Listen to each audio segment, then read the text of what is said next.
ਜਦੋਂ ਮੈਂ ਇੱਥੇ ਆਇਆ ਤੇ ਮੈਂ ਦੇਖਿਆ ਕਿ ਐਜ਼ ਐਨ ਆਰਟਿਸਟ ਮੈਂ ਕੀ ਕਰ ਸਕਦਾ ਇਸ ਸੰਘਰਸ਼ ਦੇ ਲਈ। ਸੋ ਸਭ ਤੋਂ ਪਹਿਲਾਂ ਮੈਂ ਆ ਕੇ ਇੱਥੇ ਜਿਹੜਾ ਆਪਣਾ ਗੀਤ ਬਗਾਵਤ ਜੀ ਉਹ ਆਫੀਸ਼ੀਅਲੀ ਉਹਦੀ ਵੀਡੀਓ ਬਣਾ ਕੇ ਰਿਲੀਜ਼ ਕੀਤਾ। ਕਾਫੀ ਉਹ ਵਾਇਰਲ ਹੋਇਆ ਗੀਤ, ਬਹੁਤ ਵਧੀਆ ਰਿਸਪੌਂਸ ਰਿਹਾ ਜੀ। YouTube ਦੇ ਉੱਪਰ ਬਹੁਤ ਸਾਰੇ ਲੋਕਾਂ ਦੇ ਕਮੈਂਟਸ ਆਏ।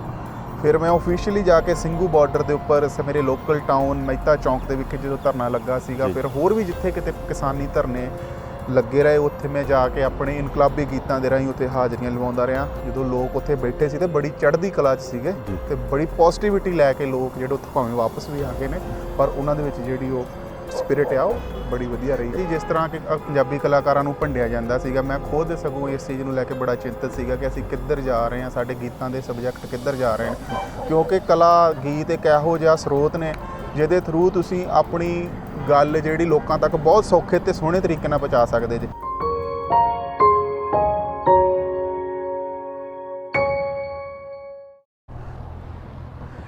ਕੇਂਦਰ ਸਰਕਾਰ ਦੇ ਖਿਲਾਫ 3 ਕਾਲੇ ਕਾਨੂੰਨਾਂ ਨੂੰ ਲੈ ਕੇ ਜਿਹੜਾ ਸੰਘਰਸ਼ ਲੜਿਆ ਗਿਆ, ਕਿਸਾਨ ਮਜ਼ਦੂਰ ਏਕਤਾ ਦੇ ਥੱਲੇ ਕਿਸਾਨ ਜਥੇਬੰਦੀਆਂ ਵੱਲੋਂ, ਮਜ਼ਦੂਰ ਜਥੇਬੰਦੀਆਂ ਵੱਲੋਂ ਸੰਯੁਕਤ ਮੋਰਚੇ ਦੇ ਝੰਡੇ ਥੱਲੇ ਲੜਿਆ ਗਿਆ। ਜਿੱਥੇ ਪੰਜਾਬ ਦੀਆਂ 32 ਕਿਸਾਨ ਜਥੇਬੰਦੀਆਂ ਨੇ, ਉੱਥੇ ਦੇਸ਼ ਦੀਆਂ 400-500 ਜਿਹੜੀ ਜਥੇਬੰਦੀਆਂ ਨੇ ਇਕੱਠੇ ਹੋ ਕੇ ਜਿਹੜਾ ਇਸ ਸੰਘਰਸ਼ ਨੂੰ ਲੜਿਆ, ਕਿਸਾਨ ਮਜ਼ਦੂਰਾਂ ਦਾ ਸਾਥ ਦਿੱਤਾ। ਤਾਂ ਇੱਕ ਦਿਨ ਉਹ ਵੀ ਆਇਆ ਜਿਹੜਾ ਇਹ ਸੰਘਰਸ਼ ਜਿੱਤ ਵੱਲ ਵਧਿਆ, ਜਿੱਤ ਦੇ ਕਿਨਾਰੇ ਪਹੁੰਚ ਗਿਆ ਤੇ ਸੈਂਟਰ ਸਰਕਾਰ ਨੂੰ ਝੁਕਣ ਲਈ ਮਜਬੂਰ ਹੋਇਆ। ਸ਼ਾਇਦ ਇਤਿਹਾਸਿਕ ਜਿਹੜੀ ਜਿੱਤ ਹੋਈ ਹੈ, ਪਹਿਲੀ ਵਾਰ ਇਸ ਤਰ੍ਹਾਂ ਕੋਈ ਦੇਸ਼ ਦੀ ਸਰਕਾਰ ਝੁਕੀ ਹੈ ਤੇ ਜਿਹੜਾ ਪ੍ਰਧਾਨ ਮੰਤਰੀ ਕਿਹਾ ਜਾਂਦਾ ਸੀਗਾ ਆਪਣੇ ਕਹਿਣੀ ਤੇ ਕਰਨੀ ਦਾ ਪੂਰਾ ਆ, ਤੇ ਉਹਨੂੰ ਵੀ ਆਪਣੀ ਜਿਹੜੀ ਹੱਠ ਛੱਡ ਕੇ ਕਿਸਾਨਾਂ ਦੇ ਅੱਗੇ ਝੁਕਣਾ ਪਿਆ। ਇਸ ਜਥੇਬੰਦੀਆਂ, ਕਿਸਾਨ ਜਥੇਬੰਦੀਆਂ ਦਾ ਸੰਘਰਸ਼ ਜਿੱਥੇ ਕਿ ਕਿਸਾਨ ਜਥੇਬੰਦੀਆਂ ਨੇ ਸਾਥ ਦਿੱਤਾ, ਮਜ਼ਦੂਰ ਜਥੇਬੰਦੀਆਂ ਨੇ ਸਾਥ ਦਿੱਤਾ, ਤਾਂ ਬਹੁਤ ਸਾਰੀਆਂ ਸੰਸਥਾਵਾਂ ਨੇ, ਆਮ ਲੋਕਾਂ ਨੇ, ਦੇਸ਼ਾਂ ਵਿਦੇਸ਼ਾਂ ਤੋਂ ਵੀ ਜਿਹੜੇ ਪਹੁੰਚੇ ਹੋਏ ਲੋਕਾਂ ਨੇ ਜਿਹੜਾ ਆ ਕੇ ਸਾਥ ਦਿੱਤਾ। ਤੇ ਖਾਸ ਤੌਰ ਤੇ ਇੱਕ ਜ਼ਿਕਰਯੋਗ ਗੱਲ ਹੈ ਕਿ ਜਿਹੜੇ ਕਲਾਕਾਰ ਭਾਈਚਾਰਾ, ਪੰਜਾਬੀ ਕਲਾਕਾਰਾਂ ਨੇ ਵੀ ਜਿਹੜੇ ਅੱਗੇ ਹਿੱਕ ਢਾਹ ਕੇ ਸੰਘਰਸ਼ ਲੜਿਆ ਤੇ ਇਸ ਸੰਘਰਸ਼ ਨੂੰ ਰੂਹ ਫੂਕਣ ਲਈ ਗੀਤਾਂ ਰਾਹੀਂ ਵੀ ਇਸ ਸੰਘਰਸ਼ ਦੇ ਵਿੱਚ ਆਪਣਾ ਬਣਦਾ ਯੋਗਦਾਨ ਪਾਇਆ। ਬੜੇ ਨਾਂ ਨੇ ਉਂਗਲਾਂ ਤੇ ਗਿਣਨਯੋਗ, ਹੱਜੀ ਦਾ ਵੀ ਸਹਿਯੋਗ ਰਿਹਾ ਤੇ ਉਹ ਸ਼ਲਾਘਾਯੋਗ ਹੈ। ਇਹਨਾਂ ਕਲਾਕਾਰਾਂ ਵਿੱਚੋਂ ਹੀ ਇੱਕ ਨੌਜਵਾਨ ਕਲਾਕਾਰ ਅੱਜ ਸਾਡੇ ਨਾਲ ਮੌਜੂਦ ਨੇ।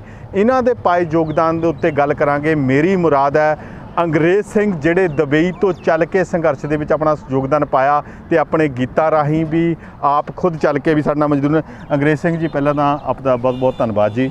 ਤੇ ਜਿਸ ਤਰ੍ਹਾਂ ਅਸੀਂ ਗੱਲ ਕੀਤੀ ਹੈ ਕਿਸਾਨ ਸੰਘਰਸ਼ ਦੀ ਜਿੱਤ ਹੈ, ਹਰ ਇਨਸਾਨ ਦੀ ਭੂਮਿਕਾ, ਖਾਸ ਕਰਕੇ ਆਪਾਂ ਕਲਾਕਾਰਾਂ ਭਾਈਚਾਰੇ ਦੀ ਗੱਲ ਕੀਤੀ ਤੇ ਤੁਹਾਡਾ ਵੀ ਯੋਗਦਾਨ ਰਿਹਾ ਇਸ ਸੰਘਰਸ਼ ਦੇ ਵਿੱਚ।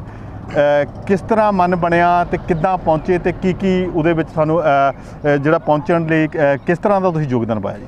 ਮੈਂ 2020 ਦੇ ਅਖੀਰ ਦੇ ਵਿੱਚ ਆਪਣਾ ਰਿਜ਼ਾਈਨ ਕਰਕੇ ਦੁਬਈ ਤੋਂ ਇੱਥੇ ਆਇਆ ਸੀਗਾ ਜੀ, ਕੁਝ ਬ੍ਰੇਕ ਲੈਣ ਵਾਸਤੇ ਕੰਮ ਤੋਂ, ਤੇ ਐਜ਼ ਐਨ ਆਰਟਿਸਟ ਮੈਂ ਉੱਥੇ ਵੀ ਕੰਮ ਕਰ ਰਿਹਾ ਸੀਗਾ। ਤੇ ਮੇਰੇ ਤੁਸੀਂ ਗੀਤ ਜਿਸ ਤਰ੍ਹਾਂ ਜਾਣਦੇ ਜੇ ਕਿ ਬਿਲਕੁਲ ਲਾਈਨ ਤੋਂ ਹਟ ਕੇ ਹੁੰਦੇ ਨੇ, ਜਿਸ ਤਰ੍ਹਾਂ ਕਿ ਗੰਦਲੇ ਪਾਣੀ, ਬੰਦੂਕਾਂ ਬੀਜਣ ਵਾਲੇ। ਤੇ ਜਦੋਂ ਮੈਂ ਇੱਥੇ ਆਇਆ ਤੇ ਮੈਂ ਦੇਖਿਆ ਕਿ ਐਜ਼ ਐਨ ਆਰਟਿਸਟ ਮੈਂ ਕੀ ਕਰ ਸਕਦਾ ਇਸ ਸੰਘਰਸ਼ ਦੇ ਲਈ। ਸੋ ਸਭ ਤੋਂ ਪਹਿਲਾਂ ਮੈਂ ਆ ਕੇ ਇੱਥੇ ਜਿਹੜਾ ਆਪਣਾ ਗੀਤ ਬਗਾਵਤ ਜੀ, ਉਹ ਆਫੀਸ਼ੀਅਲੀ ਉਹਦੀ ਵੀਡੀਓ ਬਣਾ ਕੇ ਰਿਲੀਜ਼ ਕੀਤਾ। ਕਾਫੀ ਉਹ ਵਾਇਰਲ ਹੋਇਆ ਗੀਤ। ਉਸ ਤੋਂ ਬਾਅਦ ਮੈਂ ਸਿੰਘੂ ਬਾਰਡਰ ਦੇ ਉੱਪਰ ਵੀ ਜਾ ਕੇ ਹਾਜ਼ਰੀ ਲਵਾ ਕੇ ਆਇਆ। ਅਸੀਂ ਇੱਥੇ ਮਾਫੀ ਚਾਹਾਂਗੇ ਤੁਹਾਨੂੰ ਰੋਕਿਆ। ਅਸੀਂ ਇੱਥੇ ਚਾਹਾਂਗੇ ਜਿਹੜਾ ਤੁਸੀਂ ਉਹ ਗੀਤ ਸਟਾਰਟਿੰਗ ਦੇ ਵਿੱਚ ਸੰਘਰਸ਼ ਦੇ ਵਿੱਚ ਜਿਹੜਾ ਪੇਸ਼ ਕੀਤਾ ਸੀਗਾ ਸੰਘਰਸ਼ ਰੂਹ ਫੂਕਣ ਵਾਸਤੇ, ਉਹਦੇ ਕੁਝ ਲਾਈਨਾਂ ਚਾਹਾਂਗੇ ਜ਼ਰੂਰ ਜੀ। ਇਹ ਗੀਤ ਦੇ ਲੇਖਕ ਨੇ ਸਰਦਾਰ ਦਿਲਬਾਗ ਸਿੰਘ ਜੀ ਮਜੀਠਾ। ਸੋ ਉਹਨਾਂ ਦਾ ਲਿਖਿਆ ਹੋਇਆ ਗੀਤ ਮੈਂ ਤੁਹਾਡੇ ਸਾਹਮਣੇ ਪੇਸ਼ ਕਰਨ ਜਾ ਰਿਹਾ।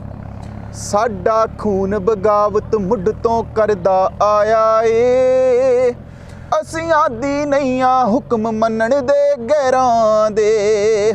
ਅਸੀਂ ਨਾਦੀ ਪੁੱਤਰ ਕਲਗੀਆਂ ਵਾਲੇ ਸਤਿਗੁਰ ਦੇ, ਰਹੇ ਮੁੱਢ ਤੋਂ ਪਾਤਰ ਗੁਰੂ ਨਾਨਕ ਦੀਆਂ ਮੇਰਾਂ ਦੇ। ਇਹ ਪਹਿਲੀ ਨਹੀਂ ਏ ਲਹਿਰ ਕਿਸਾਨੀ ਵਾਲੀ ਜੀ, ਅਸੀਂ ਜਨਮਦਾਤੇ ਹਾਂ ਹੱਕ ਸੱਚ ਦੀਆਂ ਲਹਿਰਾਂ ਦੇ। ਸਾਡਾ ਸਥਰਾਂ ਵਿੱਚੋਂ ਸਦਾ ਹੀ ਇਹ ਆਗਾਜ਼ ਹੋਇਆ, ਸਾਡੇ ਹੌਸਲੇ ਬੰਬ ਬਣਾਏ ਟੁੱਟਦਿਆਂ ਕਹਿਰਾਂ ਨੇ। ਸਾਡਾ ਸਥਰਾਂ ਵਿੱਚੋਂ ਸਦਾ ਹੀ ਇਹ ਆਗਾਜ਼ ਹੋਇਆ, ਸਾਡੇ ਹੌਸਲੇ ਬੰਬ ਬਣਾਏ ਟੁੱਟਦਿਆਂ ਕਹਿਰਾਂ ਨੇ। ਵਾਹ ਜੀ, ਬਹੁਤ ਵਧੀਆ। ਤੇ ਇਹ ਗੀਤ ਤੋਂ ਬਾਅਦ ਇਹਨੂੰ ਕਿੱਦਾਂ ਦਾ ਰਿਸਪੌਂਸ ਰਿਹਾ ਤੇ ਕਿੱਦਾਂ ਦਾ? ਬਹੁਤ ਵਧੀਆ ਰਿਸਪੌਂਸ ਰਿਹਾ ਜੀ। YouTube ਦੇ ਉੱਪਰ ਬਹੁਤ ਸਾਰੇ ਲੋਕਾਂ ਦੇ ਕਮੈਂਟਸ ਆਏ। ਫਿਰ ਮੈਂ ਆਫੀਸ਼ੀਅਲੀ ਜਾ ਕੇ ਸਿੰਘੂ ਬਾਰਡਰ ਦੇ ਉੱਪਰ ਮੇਰੇ ਲੋਕਲ ਟਾਊਨ ਮਹਿਤਾ ਚੌਂਕ ਦੇ ਵਿਖੇ ਜਦੋਂ ਧਰਨਾ ਲੱਗਾ ਸੀਗਾ, ਫਿਰ ਹੋਰ ਵੀ ਜਿੱਥੇ ਕਿਤੇ ਕਿਸਾਨੀ ਧਰਨੇ ਲੱਗੇ ਰਹੇ, ਉੱਥੇ ਮੈਂ ਜਾ ਕੇ ਆਪਣੇ ਇਨਕਲਾਬੀ ਗੀਤਾਂ ਦੇ ਰਾਹੀਂ ਉੱਥੇ ਹਾਜ਼ਰੀਆਂ ਲਵਾਉਂਦਾ ਰਿਹਾ। ਤੇ ਫਿਜ਼ੀਕਲੀ ਵੀ ਜਾ ਕੇ ਮੈਂ ਜਿਹੜੇ ਜਿੰਨੇ ਵੀ ਪ੍ਰੋਟੈਸਟ ਆਲਮੋਸਟ ਹੋਏ ਸਾਡੇ ਇਲਾਕੇ, ਜਿੱਥੇ ਕਿਤੇ ਮੈਨੂੰ ਪਤਾ ਲੱਗਦਾ ਸੀਗਾ, ਮੈਂ ਜਾ ਕੇ ਉੱਥੇ ਜ਼ਰੂਰ ਹਾਜ਼ਰੀ ਲਵਾਉਂਦਾ ਰਿਹਾ। ਇਹ ਤੁਸੀਂ ਇਸ ਸੰਘਰਸ਼ ਲਈ ਗੀਤ ਵੀ ਪੇਸ਼ ਕੀਤਾ ਸ਼ੁਰੂ ਦੇ ਵਿੱਚ, ਉਸ ਤੋਂ ਬਾਅਦ ਉੱਥੇ ਗਏ, ਕਿੱਦਾਂ ਦਾ ਲੱਗਿਆ? ਉੱਥੇ ਮਾਹੌਲ ਕਿੱਦਾਂ ਦਾ ਸੀ? ਉਹ ਤੇ ਇੱਕ ਜਿਸ ਤਰ੍ਹਾਂ ਕਹਿੰਦੇ ਜੀ, ਇੱਕ ਤੀਰਥ ਵਾਲਾ ਮਾਹੌਲ ਸੀਗਾ। ਜਿਸ ਤਰ੍ਹਾਂ ਆਪਾਂ ਕੋਈ ਤੀਰਥ ਯਾਤਰਾ ਕਰਦੇ ਹਾਂ, ਉੱਥੇ ਜਾ ਕੇ ਜਿਸ ਤਰ੍ਹਾਂ ਬਹੁਤ ਵਧੀਆ ਰੂਹ ਨੂੰ ਸਕੂਨ ਮਿਲਦੀ ਸੀ। ਤੇ ਜਿਸ ਤਰ੍ਹਾਂ ਕਹਿੰਦੇ ਨੇ ਨਾ ਕਿ ਲੋਕ ਆਪਣੇ ਆਪ ਨੂੰ ਇੱਕ ਜਿਸ ਤਰ੍ਹਾਂ ਦੁਬਾਰਾ ਪੋਲੀਟੀਕਲੀ ਜਿੱਦਾਂ ਰਿਫਰੈਸ਼ ਹੋ ਰਹੇ ਸੀਗੇ, ਉਹਨਾਂ ਦੇ ਜਿਹੜੇ ਇੱਕ ਪੋਲੀਟੀਕਲ ਵਿਜ਼ਨ ਲੋਕਾਂ ਨੂੰ ਕਲੀਅਰ ਹੋ ਰਿਹਾ ਸੀ। ਤੇ ਲੋਕ ਇੱਕਦਮ ਉੱਥੇ ਇਸ ਤਰ੍ਹਾਂ ਬੈਠੇ ਸੀਗੇ ਕਿ ਇੱਥੋਂ ਇੱਕ ਜਿਸ ਤਰ੍ਹਾਂ ਕਿਸੇ ਕਿਲੇ ਨੂੰ ਘੇਰਾ ਪਾ ਕੇ ਬਹਿ ਜਾਂਦੀ ਨਾ ਫੌਜ, ਇਸ ਤਰ੍ਹਾਂ ਉਹ ਮੋਦੀ ਦੇ ਕਿਲੇ ਨੂੰ ਘੇਰਾ ਪਾ ਕੇ ਬੈਠੇ ਸੀ। ਤੇ ਉਹ ਬਿਲਕੁਲ ਵੀ ਪਿੱਛੇ ਹਟਣ ਦਾ ਉਹਨਾਂ ਦਾ ਖਿਆਲ ਨਹੀਂ ਸੀ। ਸੋ ਐਡੀ ਵੱਡੀ ਜਿਹੜੀ ਸਰਕਾਰ ਹੋਵੇ, ਜਿਹਦੇ ਕੋਲ ਕਿ ਬਹੁਤ ਸਾਰੀ ਮਸ਼ੀਨਰੀ ਹੋਵੇ, ਜਦੋਂ ਲੋਕ ਉੱਥੇ ਬੈਠੇ ਸੀ ਤੇ ਬੜੀ ਚੜ੍ਹਦੀ ਕਲਾ 'ਚ ਸੀਗੇ ਤੇ ਬੜੀ ਪੋਜ਼ਿਟਿਵਿਟੀ ਲੈ ਕੇ ਲੋਕ ਜਿਹੜੇ ਉੱਥੇ ਭਾਵੇਂ ਵਾਪਸ ਵੀ ਆ ਗਏ ਨੇ, ਪਰ ਉਹਨਾਂ ਦੇ ਵਿੱਚ ਜਿਹੜੀ ਉਹ ਸਪਿਰਿਟ ਆ ਉਹ ਬੜੀ ਵਧੀਆ ਰਹੀ। ਇਹ ਜਿੱਦਾਂ ਤੁਸੀਂ ਗੱਲ ਕੀਤੀ ਵੀ ਉੱਥੇ ਜਾ ਕੇ ਵੀ ਤੁਸੀਂ ਜੋ ਮਹਿਸੂਸ ਕੀਤਾ, ਤੇ ਉਸ ਤੋਂ ਬਾਅਦ ਜਦੋਂ ਤੁਸੀਂ ਆਪਣੇ ਗੀਤ ਰਾਹੀਂ ਵੀ ਬਿਆਨ ਵੀ ਕੀਤਾ, ਜਿਹੜੇ ਕਲਾਕਾਰ ਭਾਈਚਾਰੇ ਦੇਖਿਆ ਗਿਆ ਇਸ ਵਾਰ ਜਿਹੜੀ ਖਾਸ ਤੌਰ ਤੇ ਅੱਗੇ ਹੋ ਕੇ ਜਿਹੜੀ ਭੂਮਿਕਾ ਨਿਭਾਈ ਹੈ, ਉਹਨੂੰ ਕਿੱਦਾਂ ਦੇਖਦੇ ਹੋ? ਬਹੁਤ ਵਧੀਆ ਜੀ। ਜਿਸ ਤਰ੍ਹਾਂ ਕਿ ਪੰਜਾਬੀ ਕਲਾਕਾਰਾਂ ਨੂੰ ਭੰਡਿਆ ਜਾਂਦਾ ਸੀਗਾ, ਮੈਂ ਖੁਦ ਸਗੋਂ ਇਸ ਚੀਜ਼ ਨੂੰ ਲੈ ਕੇ ਬੜਾ ਚਿੰਤਤ ਸੀਗਾ ਕਿ ਅਸੀਂ ਕਿੱਧਰ ਜਾ ਰਹੇ ਹਾਂ, ਸਾਡੇ ਗੀਤਾਂ ਦੇ ਸਬਜੈਕਟ ਕਿੱਧਰ ਜਾ ਰਹੇ ਨੇ, ਕਿਉਂਕਿ ਕਲਾ ਗੀਤ ਇੱਕ ਇਹੋ ਜਿਹਾ ਸਰੋਤ ਨੇ ਜਿਹਦੇ ਥਰੂ ਤੁਸੀਂ ਆਪਣੀ ਗੱਲ ਜਿਹੜੀ ਲੋਕਾਂ ਤੱਕ ਬਹੁਤ ਸੌਖੇ ਤੇ ਸੋਹਣੇ ਤਰੀਕੇ ਨਾਲ ਪਹੁੰਚਾ ਸਕਦੇ ਜੀ। ਕਿਤੇ ਨਾ ਕਿਤੇ ਕਲਾਕਾਰਾਂ ਨੂੰ ਪੰਜਾਬੀ ਗੀਤਾਂ ਨੂੰ ਲੈ ਕੇ ਬਹੁਤ ਸਾਰੀ ਨੈਗੇਟਿਵਿਟੀ ਸੀ ਪੰਜਾਬੀ ਲੋਕਾਂ ਦੇ ਵਿੱਚ, ਸੁਹਿਰਦ ਦੇ ਲੋਕਾਂ ਦੇ ਵਿੱਚ। ਭਾਵੇਂ ਕੋਈ ਗੀਤ ਬਹੁਤ ਸਾਰੇ ਚੱਲ ਰਹੇ ਸੀ, ਪਰ ਕਲਾਕਾਰਾਂ ਨੂੰ ਚੰਗਾ ਨਹੀਂ ਸੀ ਸਮਝਿਆ ਜਾਂਦਾ। ਕਲਾਕਾਰਾਂ ਦਾ ਜਿਹੜੇ ਉਲਾਂਭੇ ਆ ਲੋਕਾਂ ਦੇ, ਉਹ ਦੂਰ ਹੋਏ ਨੇ। ਤੇ ਬਹੁਤ ਵਧੀਆ ਸੋਹਣੀ ਭੂਮਿਕਾ ਜਿਹੜੀ ਕਲਾਕਾਰ ਭਾਈਚਾਰੇ ਨੇ ਇਸ ਸੰਘਰਸ਼ ਦੇ ਵਿੱਚ ਨਿਭਾਈ ਹੈ ਸਰ। ਤੇ ਜਿੱਦਾਂ ਤੁਸੀਂ ਗੱਲ ਕੀਤੀ ਵੀ ਜਿਹੜਾ ਕਲਾਕਾਰ ਭਾਈਚਾਰੇ ਦੀ ਭੂਮਿਕਾ ਦੇ, ਉਸ ਤੋਂ ਬਾਅਦ ਜਿਹੜੇ ਉਹਦੇ ਮੈਟਰ ਦੀ ਗੱਲ ਸੀਗੀ, ਖਾਸ ਕਰਕੇ ਜਿਹੜੇ ਵਿਸ਼ੇ ਸੀਗੇ ਚੋਣ, ਜਿੱਦਾਂ ਤੁਸੀਂ ਵੀ ਸਟਾਰਟਿੰਗ ਦੇ ਵਿੱਚ ਗੀਤ ਕੀਤਾ, ਕੀ ਇਹ ਤੁਹਾਡਾ ਇਸ ਤਰ੍ਹਾਂ ਦਾ ਪਹਿਲਾ ਗੀਤ ਸੀਗਾ? ਪਹਿਲਾਂ ਕਿੱਦਾਂ ਦੇ ਤੁਹਾਡੇ ਗੀਤ ਸੀਗੇ? ਨਹੀਂ, ਪਹਿਲਾਂ ਵੀ ਮੇਰੇ ਜਿਹੜੇ ਗੀਤ ਆ ਉਹ ਕੁਛ ਲਕੀਰ ਤੋਂ ਹਟ ਕੇ ਸੀਗੇ, ਜਿਹਦੇ 'ਚ ਕਿ ਆਪਾਂ ਜਿਸ ਤਰ੍ਹਾਂ ਬੰਦੂਕਾਂ ਬੀਜਣ ਵਾਲੇ ਗੀਤ ਕੀਤਾ ਸੀਗਾ। ਫਿਰ ਇੱਕ ਗੀਤ ਪੰਜਾਬ ਦੇ ਪਾਣੀਆਂ ਨੂੰ ਲੈ ਕੇ, ਗੰਧਲੇ ਪਾਣੀ ਗੀਤ, ਜਿਹੜਾ ਕਿ ਉਹ ਮੇਰਾ ਲਿਖਿਆ ਗੀਤ ਸੀਗਾ। ਮੈਂ ਦਰਸ਼ਕਾਂ ਨੂੰ ਦੱਸਣਾ ਚਾਹਾਂਗਾ ਕਿ ਉਹ ਗੀਤ ਨੂੰ PTC ਪੰਜਾਬੀ ਨੇ, ਉਹ ਸਾਡੀ ਲਿਰਿਕਲ ਵੀਡੀਓ ਸੀ, ਕਿਉਂਕਿ ਮੈਂ ਉਹਨਾਂ ਦਿਨਾਂ 'ਚ ਜੌਬ ਕਰਦਾ ਸੀ ਦੁਬਈ 'ਚ। ਸਾਡੀ ਲਿਰਿਕਲ ਵੀਡੀਓ ਨੂੰ ਉਹਨਾਂ ਨੇ 2 ਹਫ਼ਤੇ ਕੰਟੀਨਿਊ PTC ਪੰਜਾਬੀ, PTC ਚੱਕ ਤੇ ਪ੍ਰਾਈਮ ਟਾਈਮ ਦੇ ਉੱਪਰ ਉਹ ਜਿਹੜਾ ਉਹ ਰਿਲੇ ਕਰਦੇ ਰਹੇ। ਤੇ ਬਹੁਤ ਖੂਬਸੂਰਤ ਜਿਹੜਾ ਸਾਨੂੰ ਰਿਸਪੌਂਸ ਉਹਨਾਂ ਦਿਨਾਂ ਦੇ ਵਿੱਚ ਵੀ ਜਿਹੜਾ ਗੰਧਲੇ ਪਾਣੀ ਗੀਤ ਨੂੰ ਵੀ ਸਾਨੂੰ ਮਿਲਿਆ ਸੀ। ਤੇ ਉਸ ਤੋਂ ਬਾਅਦ ਮੇਰਾ ਗੀਤ ਲੈਨਿਨ, ਜਿਹੜਾ ਕਿ ਪੰਜਾਬੀ ਦਾ ਪਹਿਲਾ ਗੀਤ ਹੈ, ਜਿਹੜਾ ਕਿ ਇਨਕਲਾਬੀ ਦੀ ਕਹਾਣੀ ਕਹਿੰਦਾ ਹੈ, ਉਹ ਵੀ ਬਹੁਤ ਸੋਹਣਾ ਰਿਹਾ। ਬਹੁਤ ਵਧੀਆ ਮੀਡੀਆ ਅਦਾਰਿਆਂ ਨੇ ਉਹਨੂੰ, ਜਿਹੜੇ ਉਹਨਾਂ ਦੇ ਮਾਰਨਿੰਗ ਸ਼ੋਜ਼ ਆਉਂਦੇ ਨੇ, ਉਹਦੇ 'ਚ ਡਿਸਕਸ਼ਨ ਰੱਖੀ ਉਹਨਾਂ ਨੇ, ਤੇ ਰੱਖੀ ਬਟ ਉੱਦਾਂ ਵੀ ਜਿਹੜੇ ਲੋਕ ਜਿਹੜੇ ਸੁਹਿਰਦ ਸੁਣਨ ਵਾਲੇ ਨੇ, ਉਹਨਾਂ ਦੀ ਬਹੁਤ ਸੋਹਣੀ ਫੀਡਬੈਕ। ਤੇ ਅਸੀਂ ਇਹ ਵੀ ਚਾਹਾਂਗੇ ਜਿਹੜੇ ਤੁਹਾਡੇ ਪਹਿਲਾਂ ਤੁਸੀਂ ਜਿਹੜੇ ਵਿਸ਼ੇ ਚੂਜ਼ ਕਰਦੇ ਸੀਗੇ, ਉਹਨਾਂ 'ਚੋਂ ਇੱਕ ਗੀਤ ਜ਼ਰੂਰ ਸਾਡੇ। ਹਾਂਜੀ, ਮੈਂ ਉਹਨਾਂ ਦੇ ਵਿੱਚੋਂ ਜਿਹੜਾ ਇੱਕ ਗੀਤ ਬੰਦੂਕਾਂ ਬੀਜਣ ਵਾਲੇ, ਉਹ ਮੈਂ ਆਪ ਜੀ ਦੇ ਸਾਹਮਣੇ ਸੁਣਾਵਾਂਗਾ। ਸਾਨੂੰ ਗੁੜਤੀ ਮਿਲੀ ਗੁਰਬਾਣੀ ਦੀ, ਭਲਾ ਸਰਬੱਤ ਦਾ ਮੰਗਦਿਆਂ, ਜੇ ਲੋੜ ਪੈ ਜਾਏ ਕੁਰਬਾਨੀ ਦੀ, ਅਸੀਂ ਜਿੰਦ ਸੂਲੀ ਤੇ ਟੰਗਦਿਆਂ। ਜੇ ਲੋੜ ਪੈ ਜਾਏ ਕੁਰਬਾਨੀ ਦੀ, ਅਸੀਂ ਜਿੰਦ ਸੂਲੀ ਤੇ ਟੰਗਦਿਆਂ। ਉਗਦੀਆਂ ਸੂਲਾਂ ਦੇ ਮੂੰਹ ਤਿੱਖੇ, ਉਗਦੀਆਂ ਸੂਲਾਂ ਦੇ ਮੂੰਹ ਤਿੱਖੇ, ਅਸੀਂ ਜੰਮਦੇ ਜੂਝਣ ਵਾਲੇ ਆਂ। ਭਗਤ ਸਿੰਘ ਦੇ ਭਗਤ ਅਸੀਂ, ਬੰਦੂਕਾਂ ਬੀਜਣ ਵਾਲੇ ਆਂ। ਭਗਤ ਸਿੰਘ ਦੇ ਭਗਤ ਅਸੀਂ, ਬੰਦੂਕਾਂ ਬੀਜਣ ਵਾਲੇ ਆਂ।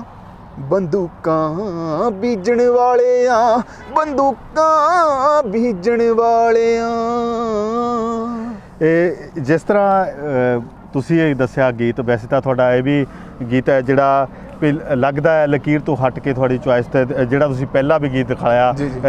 ਜਿਹੜਾ ਕਿਸਾਨੀ ਸੰਘਰਸ਼ ਲਈ ਕੀਤਾ ਸੀਗਾ, ਜੀ, ਜੀ। ਉਹ ਗੱਲਬਾਤ ਦੇ ਦੌਰਾਨ ਤੁਸੀਂ ਇੱਕ ਗੀਤ ਦਾ ਹੋਰ ਜ਼ਿਕਰ ਕੀਤਾ, ਜਿਸ ਤਰ੍ਹਾਂ ਕਾਨੂੰਨਾਂ ਦੀ ਸਮੱਸਿਆ ਲੱਗਦੀ ਆ, ਪੰਜਾਬ ਦੇ ਵਿੱਚ ਪਾਣੀਆਂ ਦੀ ਸਮੱਸਿਆ ਵੀ ਹੈਗੀ ਆ, ਚਾਹੇ ਉਹ ਪਾਣੀ ਥੱਲੇ ਜਾ ਰਹੇ ਨੇ, ਪਾਣੀ ਦੀ ਸਮੱਸਿਆ ਗੰਦਲੇ ਹੋ ਜਿਹਦਾ ਗੰਦਲੇ ਪਾਣੀ, ਅਸੀਂ ਉਹ ਵੀ ਚਾਹਾਂਗੇ ਵੀ ਇਹ ਕਿੱਦਾਂ ਦਾ ਵਿਸ਼ਾ ਸੀਗਾ, ਉਹਦੇ ਵੀ ਜ਼ਰੂਰ ਬੋਲ ਦਿਓ। ਇਹ ਜਿਹੜਾ ਗੀਤ ਗੰਦਲੇ ਪਾਣੀ ਆ, ਇਹ ਵੀ ਜਿਸ ਤਰ੍ਹਾਂ ਮੈਂ ਤੁਹਾਨੂੰ ਪਹਿਲਾਂ ਗੱਲ ਕਰ ਚੁੱਕਾ ਕਿ ਜਿਹੜਾ ਗੀਤ ਨੇ ਇਹ ਸਿਰਫ ਨੱਚਣ ਭੁੜਕਣ ਦੇ ਲਈ ਹੀ ਨਹੀਂ ਹੁੰਦੇ, ਇਹ ਲੋਕਾਂ ਤੱਕ ਆਪਣੀ ਗੱਲ ਪਹੁੰਚਾਉਣ ਦੇ ਲਈ ਵੀ ਹੁੰਦੇ ਨੇ, ਕਿਉਂਕਿ ਇਹ ਇੱਕ ਇਹੋ ਜਿਹਾ ਤਰੀਕਾ ਵਾ ਜਿਹਦੇ ਨਾਲ ਤੁਸੀਂ ਬੜੇ ਸੌਖੇ ਤਰੀਕੇ ਨਾਲ ਲੋਕਾਂ ਤੱਕ ਆਪਣੀ ਗੱਲ ਪਹੁੰਚਾ ਸਕਦੇ ਜੇ, ਤੇ ਉਹ ਅਸਰ ਵੀ ਕਰਦੀ ਹੈ। ਜਿਸ ਤਰ੍ਹਾਂ ਆਪਾਂ ਕਿਸਾਨੀ ਸੰਘਰਸ਼ 'ਚ ਵੀ ਦੇਖਿਆ ਕਿ ਕਿੰਨੇ ਵਧੀਆ ਤਰੀਕੇ ਨਾਲ ਜਿਹੜਾ ਨੌਜਵਾਨਾਂ ਨੇ ਗੀਤ ਜਦੋਂ ਟਰੈਕਟਰ ਤੇ ਲਾ ਕੇ ਲੰਘਦੇ ਸੀ, ਸਭ ਕੁਛ ਕਰਦੇ ਸੀ, ਉਹਦੇ ਨਾਲ ਉਹ ਬੂਮ ਮਿਲਿਆ ਲਹਿਰ ਨੂੰ ਤੇ ਲੋਕ ਪੋਜ਼ਿਟਿਵ। ਇਸੇ ਤਰੀਕੇ ਨਾਲ ਜਿਹੜਾ ਗੰਦਲੇ ਪਾਣੀ ਗੀਤ ਆ, ਉਹ ਪੰਜਾਬ ਦੀ ਪੂਰੀ ਤਰਾਸਦੀ ਦੀ ਕਹਾਣੀ ਕਹਿੰਦਾ ਗੀਤ ਹੈ ਕਿ ਆਪਣੇ ਵਾਟਰ ਲੈਵਲ ਕਿੰਨਾ ਡਾਊਨ ਹੋ ਰਿਹਾ ਆਪਣੇ ਜੀ, ਤੇ ਪੰਜਾਬ ਕਿਉਂ ਆ, ਕਿਉਂਕਿ ਇੱਥੇ ਪਾਣੀ ਨੇ ਜੀ। ਜੇ ਇੱਥੇ ਪਾਣੀ ਨਹੀਂ ਰਹਿਣਗੇ ਜੀ ਤੇ ਫਿਰ ਪੰਜਾਬ ਕਹੋਗੇ ਤਾਂ ਫਿਰ ਇੱਕ ਦਿਨ ਇਹੋ ਜਾਏਗਾ ਕਿ ਸਾਨੂੰ ਦੇਸ਼ ਪੰਜਾਬ ਦੀ ਧਰਤੀ ਛੱਡ ਕੇ ਕਿਸੇ ਹੋਰ ਜਗ੍ਹਾ ਵਸਣਾ ਪਏਗਾ। ਇਸ ਤੋਂ ਵੱਡੀ ਤਰਾਸਦੀ ਕਿਸੇ ਲਈ ਕੋਈ ਨਹੀਂ। ਉਹ ਆਲਰੇਡੀ ਇੱਕ ਵੇਵ ਚਲੀ ਮਾਈਗ੍ਰੇਸ਼ਨ ਦੀ ਕਿ ਲੋਕ ਇੱਥੋਂ ਛੱਡ ਕੇ, ਜਿਸ ਤਰ੍ਹਾਂ ਕੋਈ ਆਪਾਂ ਲੜਾਈ ਹਾਰ ਜਾਂਦੀ ਜਦੋਂ ਕੋਈ ਫੌਜ, ਤੇ ਉਹ ਦੂਸਰੇ ਕਬੀਲੇ ਦੇ ਲੋਕਾਂ ਨੂੰ ਜਦੋਂ ਕੋਈ ਕਬਜ਼ਾ ਕਰਦੇ ਨੇ ਤਾਂ ਉਹਨਾਂ ਨੂੰ ਇਲਾਕਾ ਛੱਡ ਕੇ ਜਾਣਾ ਪੈਂਦਾ। ਆਲਰੇਡੀ ਇਹ ਹਾਲਾਤ ਬਣੇ ਪਏ ਨੇ, ਤੇ ਜੇ ਪਾਣੀ ਮੁੱਕ ਗਿਆ, ਹੁਣ ਜਿਹੜੀ ਕੋਈ ਨਵੇਂ ਵੀ ਲੋਕ ਇੱਥੇ ਰਹਿ ਰਹੇ ਨੇ ਉਹਨਾਂ ਨੂੰ ਵੀ ਛੱਡ ਕੇ ਭੱਜਣਾ ਪਏਗਾ, ਭਾਵੇਂ ਉਹ ਪੰਜਾਬੀ ਨੇ ਭਾਵੇਂ ਨੌਨ ਪੰਜਾਬੀ ਨੇ। ਜਿਹੜੇ ਪੰਜਾਬ 'ਚ ਰਹਿਣਾ ਚਾਹੁੰਦੇ ਨੇ, ਪੰਜਾਬ ਦਾ ਭਲਾ ਮੰਗਣਾ ਚਾਹੁੰਦੇ ਨੇ, ਉਹਨਾਂ ਨੂੰ ਮਸਟ ਇਸ ਚੀਜ਼ ਦੇ ਉੱਤੇ ਧਿਆਨ ਦੇਣਾ ਪਏਗਾ। ਉਹਦੇ ਬਾਰੇ ਮੇਰਾ ਗੀਤ ਹੈ ਜੀ ਗੰਦਲੇ ਪਾਣੀ, ਜੀ ਜ਼ਰੂਰ ਮੈਂ ਪੇਸ਼ ਕਰਨ ਜਾ ਰਿਹਾ। ਡਾਕੇ ਵੱਜ ਗਏ 5 ਦਰਿਆਵਾਂ ਤੇ, ਪੈ ਗਈ ਤਪਸ਼ਾਂ ਠੰਡੀਆਂ ਛਾਵਾਂ ਤੇ। ਡਾਕੇ ਵੱਜ ਗਏ 5 ਦਰਿਆਵਾਂ ਤੇ, ਪੈ ਗਈ ਤਪਸ਼ਾਂ ਠੰਡੀਆਂ ਛਾਵਾਂ ਤੇ। ਨਸ਼ੇ ਘੁਲ ਗਏ ਨਸਾਂ ਵਿੱਚ ਤੇਰੇ, ਖੁੱਲ ਗਏ ਪੈਰ ਪੈਰ ਤੇ ਡੇਰੇ। ਨਸ਼ੇ ਘੁਲ ਗਏ ਨਸਾਂ ਵਿੱਚ ਤੇਰੇ, ਖੁੱਲ ਗਏ ਪੈਰ ਪੈਰ ਤੇ ਡੇਰੇ। ਵਿਸ਼ੇ ਜਾਲ ਗਿਆ, ਗੰਦਲੇ ਹੋ ਗਏ ਪਾਣੀ ਸੰਭਲ ਪੰਜਾਬ ਸਿਆਂ। ਪੱਤੇ ਝੜ ਰਹੇ ਸੁੱਕ ਰਹੀ ਟਾਹਣੀ ਸੰਭਲ ਪੰਜਾਬ ਸਿਆਂ। ਗੰਦਲੇ ਹੋ ਗਏ ਪਾਣੀ ਸੰਭਲ ਪੰਜਾਬ ਸਿਆਂ। ਬਹੁਤ ਵਧੀਆ ਜੀ। ਇਹ ਇਸ ਤਰ੍ਹਾਂ ਦੇ ਵੈਸੇ ਵਿਸ਼ੇ ਤੁਸੀਂ ਪਹਿਲਾਂ ਤੋਂ ਵੀ ਛੋਂਦੇ ਰਹੇ ਆ, ਇੱਕ ਚੰਗੀ ਗੱਲ ਹੈ ਕਲਾਕਾਰੀ ਦੇ ਵਿੱਚ। ਕਿਸਾਨ ਸੰਘਰਸ਼ ਨੇ ਵੀ ਬਹੁਤ ਕੁਝ ਸਿਖਾਇਆ, ਜਿਸ ਤਰ੍ਹਾਂ ਤੁਸੀਂ ਗੱਲ ਵੀ ਕੀਤੀ। ਉਸ ਤੋਂ ਬਾਅਦ ਵੀ ਜਿੱਦਾਂ ਜਿਹੜੇ ਜਦੋਂ ਵੀ ਭੂਮਿਕਾ ਤੁਸੀਂ ਨਿਭਾਉਂਦੇ ਰਹੇ ਆ, ਜਿੱਥੇ ਜਿੱਥੇ ਵੀ ਤੁਸੀਂ ਗਏ, ਕਿ ਉਸ ਗੀਤ ਤੋਂ ਬਾਅਦ ਜਿੱਦਾਂ ਤੁਹਾਡੇ ਪਹਿਲਾ ਗੀਤ, ਫਿਰ ਇਸ ਦੌਰਾਨ ਕੋਈ ਹੋਰ ਗੀਤ ਵੀ ਕੀਤਾ? ਹਾਂਜੀ, ਇਸ ਤੋਂ ਬਾਅਦ ਮੈਂ ਓਫੀਸ਼ੀਅਲੀ ਤੈਨੂੰ ਰਿਕਾਰਡ ਨਹੀਂ ਕੀਤੇ ਕਈ ਗੀਤ, ਜਿੱਦਾਂ ਕਿਸਾਨੀ ਧਰਨਿਆਂ ਦੇ ਉੱਪਰ ਜਾ ਕੇ ਮੈਂ ਜੋ ਨਵੇਂ ਲਿਖੇ ਕੁਝ ਗੀਤ ਸੀਗੇ, ਉਹ ਬਹੁਤ ਸਾਰੇ ਸਿੱਧੇ ਮੈਂ ਜਾ ਕੇ ਗਾਏ। ਜਿਸ ਤਰ੍ਹਾਂ ਕਿ ਮੇਰੇ ਦੇਸ਼ ਦੇ ਕਿਸਾਨ ਜਿੱਤ ਕੇ। ਫਿਰ ਜਿਹੜੇ ਮੇਰੇ ਰਿਕਾਰਡ ਹੋਏ ਗੀਤ ਸੀ, ਇਹ ਵੀ ਮੈਂ ਜਾ ਕੇ ਧਰਨਿਆਂ ਦੇ ਵਿੱਚ ਜਾ ਕੇ, ਜਿੱਥੇ ਵੀ ਕਿਤੇ ਮੈਨੂੰ ਮੌਕਾ ਮਿਲਦਾ ਸੀਗਾ, ਮੈਨੂੰ ਲੱਗਦਾ ਸੀਗਾ ਕਿ ਹਾਂ ਹੁਣ ਐਜ਼ ਐਨ ਆਰਟਿਸਟ ਮੈਨੂੰ ਇੱਥੇ ਇਨਕਲਾਬੀ ਗੀਤ ਗਾ ਕੇ ਲੋਕਾਂ 'ਚ ਜਿਹੜਾ ਜੋਸ਼ ਭਰਨਾ ਚਾਹੀਦਾ ਆ। ਕਿਉਂਕਿ ਤਕਰੀਰਾਂ ਤੇ ਲੀਡਰ ਕਰ ਹੀ ਰਹੇ ਸੀ, ਉਹ ਉਹਨਾਂ ਦੀ ਜੌਬ ਆ, ਬਟ ਸਾਡੀ ਜੌਬ ਜਿਹੜੀ ਕਵਿਤਾ ਰੂਪ ਦੇ ਵਿੱਚ ਗੱਲ ਕਹਿ ਕੇ ਲੋਕਾਂ ਦੇ ਇਕੱਠ ਨੂੰ, ਉਸ ਜਿਹੜਾ ਜਿਸ ਮਕਸਦ ਲਈ ਉਹ ਇਕੱਠੇ ਹੋਏ ਹੁੰਦੇ ਆ, ਉਹਦੇ ਵੱਲ ਪ੍ਰੇਰਨਾ ਜਿਹੜਾ ਉਹ ਸਾਡਾ ਕੰਮ, ਉਹ ਮੈਂ ਐਜ਼ ਐਨ ਆਰਟਿਸਟ ਜਿੱਥੇ ਵੀ ਮੈਨੂੰ ਮੌਕਾ ਮਿਲਦਾ ਰਿਹਾ ਮੈਂ ਕਰਦਾ ਰਿਹਾ। ਜਿੱਦਾਂ ਆਪਾਂ ਇਹ ਵੀ ਜਾਣਨਾ ਚਾਹਾਂਗੇ ਵੀ ਤੁਹਾਡਾ ਜਿਹੜਾ ਅਸਲ 'ਚ ਤੁਸੀਂ ਕਿੱਥੇ ਦੇ ਰਹਿਣੇ ਵਾਲੇ ਆ, ਤੇ ਦੁਬਈ ਤੁਹਾਡਾ ਜਿਹੜਾ ਉਹ ਜਾਣ ਦਾ ਕਿੱਦਾਂ ਸਬੱਬ ਬਣਿਆ ਸੀਗਾ? ਫਿਰ ਜਿੱਦਾਂ ਤੁਸੀਂ ਗੱਲ ਵੀ ਕੀਤੀ ਵੀ ਉਹਦੇ ਦੌਰਾਨ ਸੰਘਰਸ਼ ਚੱਲ ਗਿਆ, ਤਾਂ ਮੈਂ ਫਿਰ ਇੱਧਰ ਜਿਹੜਾ ਸਮਰਪਿਤ ਹੋ ਗਿਆ ਸੰਘਰਸ਼। ਹਾਂਜੀ ਜੀ, ਮੇਰਾ ਪਿੰਡ ਪਿੱਛੋਂ ਨੰਗਲੀ ਹੈ ਜੀ, ਮਹਿਤੇ ਚੌਂਕ ਦੇ ਲਾਗੇ ਅੰਮ੍ਰਿਤਸਰ ਡਿਸਟ੍ਰਿਕਟ ਦੇ ਵਿੱਚ, ਤੇ ਮੈਂ 2011 ਦੇ ਵਿੱਚ ਦੁਬਈ ਗਿਆ ਸੀਗਾ। ਬਹੁਤ ਵਧੀਆ ਮੇਰਾ ਸਫ਼ਰ ਰਿਹਾ, ਉੱਥੇ ਬਹੁਤ ਸੋਹਣੀ ਜੌਬ ਸੀਗੀ ਮੇਰੀ, ਬਹੁਤ ਵਧੀਆ। ਮੈਂ ਉੱਥੇ ਐਜ਼ ਐਨ ਆਰਟਿਸਟ ਵੀ ਕੰਮ ਕੀਤਾ ਜੀ, ਬੜਾ ਸੋਹਣਾ ਉੱਥੇ ਲੋਕਾਂ ਨੇ ਪਿਆਰ ਦਿੱਤਾ ਮੈਨੂੰ। ਫਿਰ ਮੈਂ ਇੱਕ ਬ੍ਰੇਕ ਲੈਣ ਲਈ ਆਇਆ ਸੀਗਾ, ਬਟ ਮੈਨੂੰ ਫਿਰ ਲੱਗਾ ਕਿ ਨਹੀਂ ਯਾਰ ਇੱਥੇ ਰਹਿਣਾ ਚਾਹੀਦਾ ਵਾ, ਬੜਾ ਮੈਂ ਇੱਥੇ ਦੀ ਲਾਈਫ ਨੂੰ ਇੰਜੋਏ ਕਰ ਰਿਹਾ। ਤੇ ਬਟ ਹੁਣ ਜਿਹੜੀ ਮਫਚਾਂਗਾ ਮੈਂ ਰੋਕਿਆ ਵੀ ਜਿਹੜਾ ਦੁਬਈ ਹੀ ਤੁਸੀਂ ਜਿਹੜੇ ਆਪਣੀ ਕਲਾਕਾਰੀ, ਪੰਜਾਬੀ ਕਲਾਕਾਰੀ ਨਾਲ ਜੁੜ ਗਏ ਸੀਗੇ, ਜਿਹੜੇ ਤੁਸੀਂ 2 ਗੀਤ ਵੀ ਗਾਏ ਆ, ਉਹ ਵੀ ਤੁਹਾਡੇ ਦੁਬਈ ਰਹਿ ਕੇ ਕੀਤੇ ਸੀਗੇ? ਹਾਂਜੀ ਬਿਲਕੁਲ, ਉੱਥੇ ਦੁਬਈ ਕੰਮ ਦੇ ਦੌਰਾਨ ਹੀ ਉੱਥੋਂ ਦੇ ਮਤਲਬ ਕਹਿ ਲਓ ਵੀ ਆਪਾਂ ਇੱਕ ਬੜੀ ਸੋਹਣੀ ਉੱਥੇ ਇੱਕ ਆਪਾਂ ਟੀਮ ਬਣਾਈ ਹੋਈ ਸੀ, ਜਿਨ੍ਹਾਂ ਦੇ ਨਾਲ ਅਸੀਂ ਗੁਰਪ੍ਰੀਤ ਸਿੰਘ ਜੀ ਨਾਲ ਸੀਗੇ ਮੇਰੇ। ਹਾਂਜੀ, ਫਿਰ ਆਪਣੇ ਪਵਨ ਭਾਜੀ ਜਿੱਦਾਂ ਸਾਰੇ ਜਿੰਨੇ ਆਪਾਂ ਦੋਸਤ ਇਕੱਠੇ ਹੋ ਕੇ ਤੇ ਸਾਡੇ ਲਈ ਇੱਕ ਤੇ ਬਹੁਤ ਐਜ ਏ ਹੋਰ ਵੀ ਕੋਈ ਐਕਟੀਵਿਟੀਆਂ ਜਿਹੜੀਆਂ ਪੰਜਾਬੀ ਸੱਭਿਆਚਾਰ ਨੂੰ ਜਾਂ ਪੰਜਾਬੀ ਸਾਂਭਣ ਵਾਸਤੇ ਕਰਦੇ ਰਹੇ ਜੀ? ਹਾਂਜੀ ਹਾਂਜੀ ਬਿਲਕੁਲ। ਜਿਹਦੇ 'ਚ ਮੇਰੀ ਪਹਿਲੀ ਜੇ ਓਫੀਸ਼ੀਅਲੀ ਐਕਟੀਵਿਟੀ ਤੁਸੀਂ ਕਹੋਗੇ ਤੇ ਉਹ ਜਿਹੜਾ ਨਾਟਕ ਆ ਮੇਰਾ ਤੇਲ ਡਕੈਤੀ ਜੀ, ਉਹ ਜਿਹੜਾ ਕਿ ਸਦਾਮ ਹੁਸੈਨ ਜੀ ਦੀ ਲਾਈਫ ਨੂੰ ਯਾਨੀ ਕਿ ਐਜ ਏ ਤੁਸੀਂ ਥੀਏਟਰ ਆਰਟਿਸਟ ਵੀ ਕੰਮ ਕਰਦੇ ਰਹੇ ਹੋ? ਮੈਂ ਪਹਿਲਾਂ ਇੱਥੇ ਥੀਏਟਰ ਆਰਟਿਸਟ ਹੀ ਕੰਮ ਕਰਦਾ ਸੀਗਾ। ਅੱਛਾ।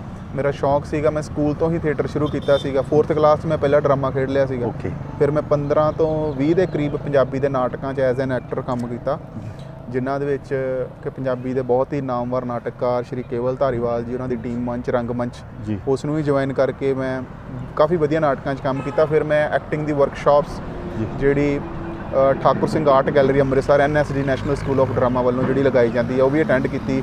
ਪਾਕਿਸਤਾਨੀ ਆਰਟਿਸਟਾਂ ਦੇ ਨਾਲ ਉਹ ਇੱਕ ਵਰਕਸ਼ਾਪ ਲਾਉਂਦੇ ਨੇ ਡਰਾਮਾ ਲਿਖਣ ਦੀ, ਉਹ ਅਟੈਂਡ ਕੀਤੀ। ਫਿਰ ਮੈਂ ਡਰਾਮਾਜ਼ ਲਿਖਿਆ ਜਿਹੜਾ ਕਿ ਤੇਲ ਡਕੈਤੀ ਸਦਾਮ ਹੁਸੈਨ ਜੀ ਦੀ ਲਾਈਫ ਨੂੰ ਅੱਛਾ, ਓਕੇ, ਉਹ ਰਿਪਰੈਜ਼ੈਂਟ ਕਰਦਾ ਕਿ ਉਹ ਜਿਹੜੀ ਇੱਕ ਬਹੁਤ ਵੱਡੀ ਟ੍ਰੈਜਡੀ ਹੋਈ ਸਾਡੀ ਧਰਤੀ, ਕਿਉਂਕਿ ਆਪਾਂ ਧਰਤੀ ਦੇ ਲੋਕ ਆ ਜੀ। ਆਪਾਂ ਜੇ ਇੱਕ ਸਬਜੈਕਟ ਕਵਾਂਗੇ ਕਿ ਉਹ ਇਰਾਕ ਆ, ਇਹ ਇੰਡੀਆ, ਇਹ ਪੰਜਾਬ ਆ, ਆਪਾਂ ਨੂੰ ਥੋੜਾ ਬਰੋਡਰ ਮਾਈਂਡ ਹੋ ਕੇ, ਜਿੱਦਾਂ ਗੁਰਬਾਣੀ ਕਹਿੰਦੀ ਆ ਕੁਦਰਤ ਕੇ ਸਭ ਬੰਦੇ, ਅਸੀਂ ਸਾਰੇ ਧਰਤੀ ਦੇ ਲੋਕ ਆ ਪਹਿਲਾਂ, ਫਿਰ ਅਸੀਂ ਦੇਸ਼ ਵੰਡ ਵਰਨਾਂ ਦੇ ਉਹਦੇ ਵਿੱਚ ਜਿਹੜੀ ਟ੍ਰੈਜਡੀ ਆਪਾਂ ਧਰਤੀ ਦੇ ਲੋਕਾਂ ਨੇ ਹੀ ਕੀਤੀ ਜੀ।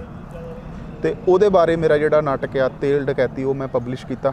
ਜਾਣੀ ਕਿ ਤੁਸੀਂ ਜਿੱਦਾਂ ਹੁਣ ਇਹ ਜਿਹੜਾ ਕਿਸਾਨ ਸੰਘਰਸ਼ ਲੜਿਆ ਗਿਆ, ਜ਼ਮੀਨਾਂ ਖੋਹਣ ਦੀ ਜੰਗ ਸੀਗੀ, ਤੁਸੀਂ ਉਹ ਜਿਹੜਾ ਤੇਲ ਖੋਹਣ ਦੀ ਇਰਾਕ ਦੇ ਖਿਲਾਫ ਅਮਰੀਕਾ ਵਰਗੇ ਜਿਹੜੇ ਕਾਰਪੋਰੇਟ ਘਰਾਣੇ ਵੱਲੋਂ ਕੀਤੀ ਗਈ ਸੀਗੀ, ਉਹਦੇ ਖਿਲਾਫ ਵੀ ਨਾਟਕ ਇਹ ਲਿਖਿਆ। ਮੇਰੇ ਇਹੋ ਸੀਗਾ ਨਾ 2014 ਦੇ ਵਿੱਚ ਉਹ ਮੈਂ ਪਬਲਿਸ਼ ਕੀਤਾ ਸੀਗਾ। ਲਿਖਿਆ ਮੈਂ ਜਦੋਂ ਸਦਾਮ ਹੁਸੈਨ ਸਾਹਿਬ ਨੂੰ ਫਾਂਸੀ ਹੋਈ ਸੀ। ਮੇਰੀ ਮਦਰ ਨੇ ਮੈਨੂੰ ਇਸ ਵਕਤ ਵੱਲ ਪ੍ਰੇਰਿਆ, ਕਿਉਂਕਿ ਮੇਰੇ ਫਾਦਰ ਸਾਹਿਬ ਜਿਹੜੇ ਇਰਾਕ 'ਚ ਸੀਗੇ। ਓਕੇ। ਤੇ ਉਹ ਲੜਾਈ ਦੇ ਦੌਰਾਨ ਉੱਥੇ ਸੀਗੇ, ਉਹਦੇ ਨਾਲ ਭਾਵਨਾਵਾਂ ਜੁੜੀਆਂ। ਫਿਰ ਮੈਨੂੰ ਇਹ ਲੱਗਾ ਕਿ ਮੈਨੂੰ ਉਸ ਧਰਤੀ ਨੂੰ ਮੈਂ ਕੀ ਟ੍ਰਿਬਿਊਟ ਦੇ ਸਕਦਾ ਐਜ਼ ਐਨ ਆਰਟਿਸਟ ਜੀ। ਹੁਣ ਮੈਂ ਜਿਹੜੀ ਮੇਰੀ ਪਹੁੰਚ ਹੈ, ਜੋ ਮੈਂ ਕਰ ਸਕਦਾ ਐਜ਼ ਐਨ ਆਰਟਿਸਟ ਜੀ, ਉਹ ਫਿਰ ਮੈਂ ਉਹਨਾਂ ਨੂੰ ਸਮਰਪਿਤ ਉੱਥੇ ਜਿਹੜੇ ਲੋਕਾਂ ਦੇ ਨਾਲ ਜਿਹੜੀ ਟ੍ਰੈਜਡੀ ਵਾਪਰੀ ਉਹ ਮੈਂ ਲਿਖਿਆ। ਤੇ ਮੇਰੀ ਮਦਰ ਮਨਜੀਤ ਕੌਰ ਜੀ ਜਿਹੜੇ ਇਸ ਦੁਨੀਆ 'ਚ ਨਹੀਂ ਰਹੇ ਜੀ, ਉਹਨਾਂ ਨੇ ਮੈਨੂੰ ਇਸ ਵਕਤ ਪ੍ਰੇਰਿਆ ਸੀਗਾ ਕਿ ਤੂੰ ਮਤਲਬ ਜੇ ਕੋਈ ਆਪਣਾ ਨਾਟਕ ਲਿਖਣਾ ਚਾਹ ਰਿਹਾ ਵਾਂ, ਲਿਖ ਰਿਹਾ ਮੈਂ, ਉਦੋਂ ਹੋਰ ਵੀ ਸਬਜੈਕਟਸ ਦੇ ਉੱਪਰ ਲਿਖ ਰਿਹਾ ਸੀਗਾ, ਬਟ ਮੇਰੀ ਮਦਰ ਨੇ ਮੈਨੂੰ ਪ੍ਰੇਰਿਆ ਕਿ ਤੂੰ ਨਾਟਕ ਜਿਹੜਾ ਜੇ ਲਿਖਣਾ ਤੇ ਇੱਕ ਬਹੁਤ ਵਧੀਆ ਬਹਾਦਰ ਯੋਧਾ ਸਦਾਮ ਹੁਸੈਨ ਜੀ, ਉਹਦੀ ਲਾਈਫ ਤੇ ਲਿਖ। ਤੇ ਬਾਕੀ ਮੈਨੂੰ ਲੱਗਾ ਵੀ ਕਿ ਅਸੀਂ ਪੰਜਾਬੀ ਆਪਣੇ ਰੋਣੇ ਰੋਈ ਜਾਂਦੇ ਆ ਜੀ,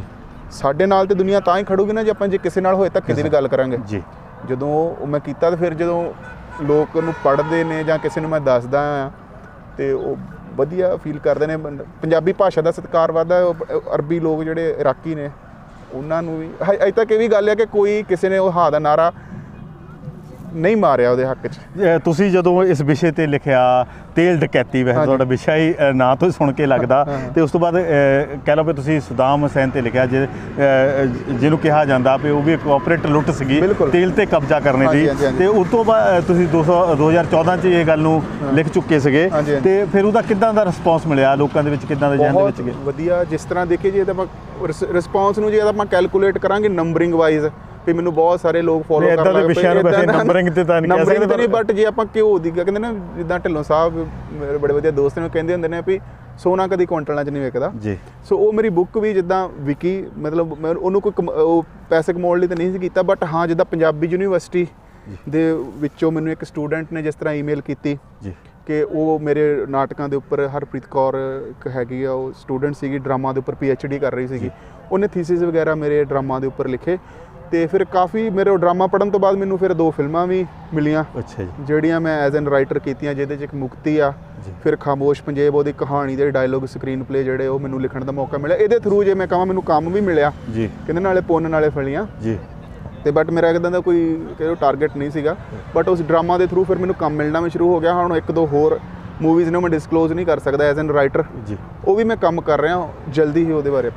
ਜਿੱਦਾਂ ਤੁਸੀਂ ਇਹ ਗੱਲਾਂ ਕੀਤੀਆਂ, ਵੈਸੇ ਤਾਂ ਤੁਹਾਡਾ ਬਹੁਤ ਵਿਸ਼ਾਲ ਵਿਸ਼ਾ, ਇਹਨਾਂ ਤੇ ਵਿਸ਼ਾਲ ਦਾਇਰਾ ਤੁਸੀਂ, ਤੇ ਇਸੇ ਤਰ੍ਹਾਂ ਹੀ ਜਿੱਦਾਂ ਹੁਣ ਕਿਸਾਨੀ ਸੰਘਰਸ਼ ਇਤਿਹਾਸਕ ਕਿਹਾ ਜਾਂਦਾ ਵੀ ਉਹ ਗੱਲਾਂ ਹੋਈਆਂ ਜਿਹੜੀਆਂ ਸਾਡੇ ਇਤਿਹਾਸ ਦੇ ਵਿੱਚ ਅਸੀਂ ਸੁਣਦੇ ਸੀਗੇ, ਕਿ ਇਸ ਵਿਸ਼ੇ ਉੱਤੇ ਵੀ ਕੁਝ ਲਿਖ ਰਹੇ ਹਾਂ ਹੁਣ, ਇਤਿਹਾਸਕ ਜਿੱਤ ਦੇ ਉੱਤੇ ਜਾਂ ਕਿਸਾਨੀ ਸੰਘਰਸ਼ ਦੇ ਉੱਤੇ? ਹਾਂਜੀ, ਇਹਦੇ ਉੱਪਰ ਤੇ ਆਪਾਂ ਫਿਲਹਾਲ ਤੇ ਮੈਂ ਕੋਈ ਸਟਾਰਟ ਨਹੀਂ ਕੀਤਾ, ਬਟ ਕੀ ਹੈ ਕਿ ਅੱਜ ਮੈਂ ਓਬਜ਼ਰਵ ਕਰ ਰਿਹਾ, ਕਿਉਂਕਿ ਇੱਕ ਰਾਈਟਰ ਨੂੰ ਲਿਖਣ ਵਾਸਤੇ ਨਾ ਬਹੁਤ ਸਾਰਾ ਓਬਜ਼ਰਵੇਸ਼ਨ ਚਾਹੀਦੀ ਹੁੰਦੀ ਆ, ਉਹਨੂੰ ਇੱਕ ਫੀਲ ਆਉਣਾ ਚਾਹੀਦਾ ਆ, ਉਹਨੂੰ ਸਬਜੈਕਟ ਦੇ ਉੱਪਰ ਬਹੁਤ ਸਾਰਾ ਕੌਨਫੀਡੈਂਸ ਆਉਣਾ ਚਾਹੀਦਾ ਆ, ਤੇ ਮੈਂ ਐਜ਼ ਐਨ ਰਾਈਟਰ ਅਜੇ ਤੱਕ ਤੇ ਉਹ ਫੀਲ ਨਹੀਂ ਕਰ ਰਿਹਾ। ਬਟ ਹਾਂ, ਮੇਬੀ 6 ਮਹੀਨਿਆਂ ਬਾਅਦ ਜਾਂ ਸਾਲ ਬਾਅਦ ਜਿਸ ਦਿਨ ਮੇਰਾ ਅੰਦਰ ਭਰ ਗਿਆ ਜੀ, ਜਦੋਂ ਮੈਂ ਆਪਣਾ ਆਪ ਉਹ ਮੇਰੇ ਸਬਜੈਕਟ ਮੇਰੇ ਅੰਦਰ ਪੂਰੀ ਤਰ੍ਹਾਂ ਘਰ ਕਰ ਗਿਆ। ਬਾਕੀ ਤਾਂ ਬਹੁਤ ਸਾਰੇ ਰਾਈਟਰ ਇੱਕ ਦੋ ਬੁੱਕਸ ਆ ਵੀ ਰਹੀਆਂ ਨੇ ਆਲਰੇਡੀ, ਮੈਂ ਮੀਡੀਆ 'ਚ ਦੇਖ ਰਿਹਾ ਸੀਗਾ।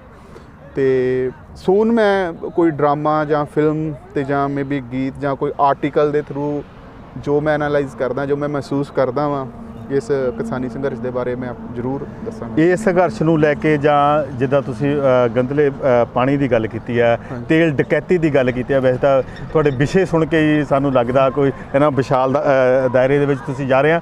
ਉਸ ਤੋਂ ਬਾਅਦ ਇੱਦਾਂ ਦਾ ਕੋਈ ਜਿਹੜਾ ਤੁਸੀਂ ਸਾਨੂੰ ਅੱਜ ਦੱਸ ਸਕੋ, ਚਾਹੇ ਕਿਸੇ ਵੀ ਕਲਾ ਦਾ ਕੋਈ ਨਮੂਨਾ ਜਿਹੜਾ ਜਾਂ ਹੋਰ ਵਿਸ਼ੇ ਤੇ ਤੁਸੀਂ ਇੱਦਾਂ ਦੇ ਗੰਭੀਰ ਵਿਸ਼ੇ ਦੇ ਉੱਤੇ ਜਿਹੜਾ ਜਿੱਤੇ ਕੰਮ ਕਰਦੇ ਹੋ?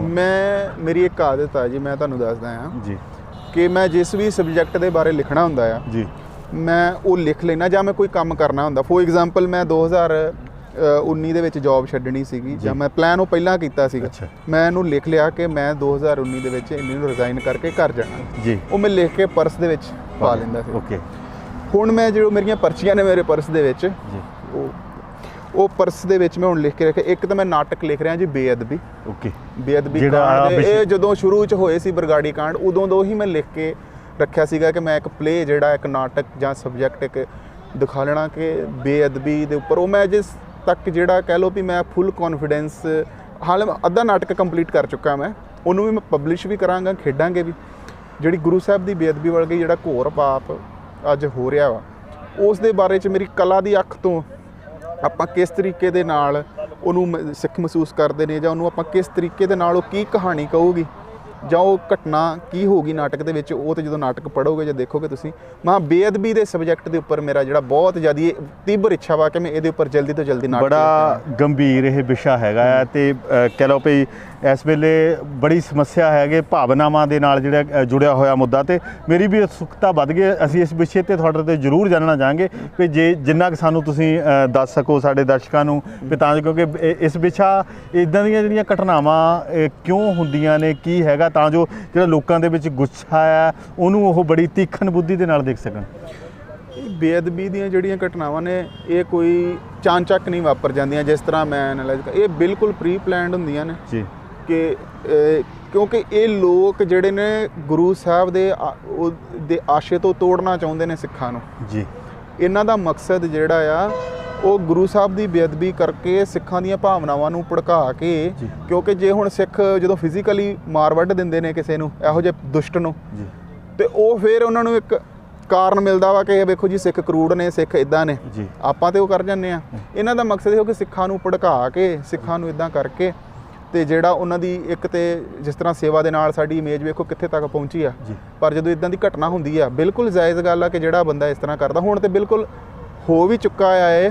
ਜਿਸ ਤਰ੍ਹਾਂ ਦਰਬਾਰ ਸਾਹਿਬ ਬੇਅਦਬੀ ਹੋਈ ਤੇ ਉਹਦੇ ਨਾਲ ਜੋ ਹੋਇਆ, ਹੁਣ ਪੂਰੀ ਦੁਨੀਆ 'ਚ ਮੈਸੇਜ ਚਲਿਆ ਗਿਆ ਹੁਣ ਕਿ ਜੇ ਕੋਈ ਇਦਾਂ ਕਰੂਗਾ, ਕਿਉਂਕਿ ਜੋ ਦਰਬਾਰ ਸਾਹਿਬ ਹੁੰਦਾ ਆ ਉਹਨੂੰ ਪੂਰੇ ਸਿੱਖ ਫੋਲੋ ਕਰਦੇ ਨੇ। ਫੋਰ ਐਗਜ਼ਾਮਪਲ ਇੱਕ ਛੋਟੀ ਜਿਹੀ ਐਗਜ਼ਾਮਪਲ ਆ ਕਿ ਸੰਤ ਬਾਬਾ ਜਰਨੈਲ ਸਿੰਘ ਜੀ ਖਾਲਸਾ ਭਿੰਡਰਾਂ ਵਾਲੇ, ਉਹਨਾਂ ਦੀ ਤਸਵੀਰ ਜੇ ਕਿਤੇ ਮਿਲ ਜਾਂਦੀ ਸੀ ਲੱਗੀ ਪਹਿਲਾਂ, ਤੇ ਉਹ ਕੀ ਹੁੰਦਾ ਸੀਗਾ ਕਿ ਉਹਨੂੰ ਪ੍ਰਸ਼ਾਸਨ ਤੰਗ ਕਰਦਾ ਸੀ ਜਾਂ ਕੋਈ ਪ੍ਰੋਬਲਮ ਹੁੰਦੀ ਸੀ। ਜਦੋਂ ਦਰਬਾਰ ਸਾਹਿਬ ਉਹ ਤਸਵੀਰ ਲੱਗ ਗਈ, ਉਸ ਤੋਂ ਬਾਅਦ ਕਿਸੇ ਨੇ ਤੰਗ ਨਹੀਂ ਕੀਤਾ। ਤੁਸੀਂ ਆਮ ਇਹਨਾਂ ਦੀ ਫੋਟੋ ਦੇਖ ਸਕਦੇ ਜੀ। ਹੁਣ ਸੇਮ ਇਹੋ ਗੱਲ, ਜੇ ਦਰਬਾਰ ਸਾਹਿਬ ਬੇਅਦਬੀ ਦੀ ਘਟਨਾ ਹੋਈ ਤੇ ਉੱਥੇ ਉਹਨੂੰ ਝਟਕਾ ਦਿੱਤਾ ਗਿਆ। ਹੁਣ ਜੇ ਕੋਈ ਬਾਹਰ ਵੀ ਕਰੂਗਾ, ਸਿੱਖ ਇਸੇ ਤਰੀਕੇ ਦੇ ਨਾਲ ਹੀ ਰਿਐਕਟ ਕਰਨਗੇ। ਪਰ ਸਾਡੀਆਂ ਗੁਰਦੁਆਰਾ ਪ੍ਰਬੰਧਕ ਕਮੇਟੀਆਂ ਨੂੰ ਤੇ ਸਾਨੂੰ ਸਾਰਿਆਂ ਨੂੰ ਸੁਚੇਤ ਹੋਣਾ ਚਾਹੀਦਾ ਕਿ ਗੁਰੂ ਸਾਹਿਬ ਦੇ ਜਿਹੜੇ ਮਰਿਆਦਾ ਵਾ ਉਹਨੂੰ ਬਿਲਕੁਲ ਕਾਇਮ ਰੱਖਣਾ ਚਾਹੀਦਾ ਵਾ। ਜਿਸ ਤਰ੍ਹਾਂ ਹਜ਼ੂਰੀ ਦੇ ਵਿੱਚ ਕੋਈ ਨਾ ਕੋਈ ਡਿਊਟੀ ਰਵੇ, CCTV ਕੈਮਰਾਜ਼ ਹੋਣ, ਗ੍ਰੰਥੀ ਸਿੰਘ ਆਪਣੀ ਡਿਊਟੀ ਪ੍ਰੋਪਰ ਨਿਭਾਉਣ, ਤੇ ਜਿਹੜੇ ਇਸ ਤਰ੍ਹਾਂ ਦੇ ਲੋਕ ਆ ਇਹ ਥੋੜ੍ਹੇ ਠਿੰਬਰ ਜਾਣ। ਜਿਸ ਤਰ੍ਹਾਂ ਤੁਸੀਂ ਬੜੇ ਗੰਭੀਰ ਵਿਸ਼ੇ ਦੇ ਉੱਤੇ ਗੱਲ ਕੀਤੀ ਆ, ਆਮ ਤੌਰ 'ਤੇ ਜਿੱਦਾਂ ਤੁਸੀਂ ਬੜੇ ਨੁਕਤੇ ਵੀ ਦੱਸਿਆ ਵੀ ਉਹਦੇ ਕਾਰਨ ਕੀ ਹੁੰਦੇ ਨੇ, ਹੈ ਨਾ, ਉਹਦਾ ਪ੍ਰਭਾਵ ਕੀ ਪੈਂਦਾ ਆ। ਤੇ ਇਸੇ ਤਰ੍ਹਾਂ ਜੇ ਆਪਾਂ ਦੇਖ ਲਈਏ, ਜਿੱਦਾਂ ਕਿਹਾ ਜਾਂਦਾ ਵੀ ਇਹਨਾਂ ਘਟਨਾਵਾਂ ਪਿੱਛੇ ਰਾਜਨੀਤਿਕ ਬੂ ਵੀ ਆਉਂਦੀ ਹੈ, ਚਾਹੇ ਉਹ ਕਿਸਾਨੀ ਸੰਘਰਸ਼ ਦੀ ਗੱਲ ਕਰ ਲਈਏ, ਹਰ ਪਿੱਛੇ ਰਾਜਨੀਤੀ ਜਿਹੜੀ ਜ਼ਰੂਰ ਹੁੰਦੀ ਹੈ। ਤੇ ਪੰਜਾਬ ਦੇ ਵਿੱਚ ਇਸ ਵੇਲੇ ਜਿਹੜਾ ਚੋਣਾਂ ਦਾ ਮੈਦਾਨ ਵੀ ਭਖ ਚੁੱਕਿਆ, ਇਹਨਾਂ ਪੱਖਾਂ ਨੂੰ ਤੁਸੀਂ ਕਿਸ ਤਰ੍ਹਾਂ ਦੇਖਦੇ ਆ? ਇਹ ਵੀ ਇੱਕ ਬਹੁਤ ਵੱਡਾ ਪੱਖ ਹੈ ਜੀ, ਇਹ ਵੀ ਇੱਕ ਬਹੁਤ ਵੱਡਾ ਪੱਖ ਆ। ਮੈਂ ਕਹਿੰਦਾ ਕਿ ਪੋਜ਼ਿਟਿਵ ਰਾਜਨੀਤੀ ਜਿਹੜੀ ਉਹ ਗਵਾਚ ਗਈ ਆਪਣੇ ਤੋਂ ਪੰਜਾਬ 'ਚ। ਬੇਅਦਬੀ ਦੇਖੋ, ਬੇਅਦਬੀ ਇੱਕ ਬਹੁਤ ਵੱਡਾ ਮੁੱਦਾ ਆ ਜੀ, ਪਰ ਪਹਿਲਾਂ ਨਹੀਂ ਸੀਗਾ।